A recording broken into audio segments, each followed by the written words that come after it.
There has been a lot of talk of how this Pope has energized people. That was evident here in Concord among those who gathered to hear him speak.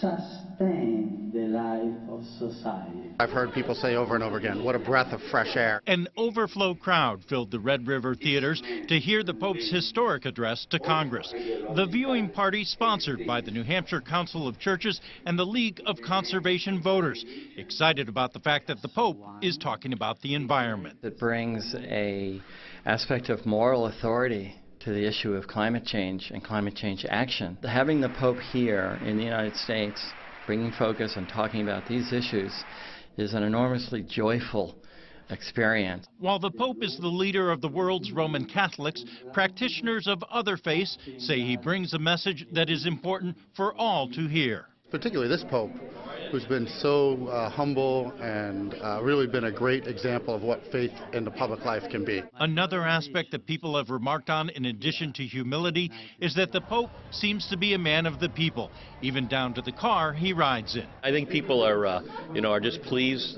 with his his demeanor, the way he presents himself. He lives a very humble life, and he has been, and I think he's calling us all to live more simply, so that others may simply live. We all come from similar spiritual places where we're trying to reach the same similar spiritual goals in our lives. The challenge now amongst those who attended, they say, will be to put the Pope's words into action. In Concord, Ray Brewer, WMUR News 9.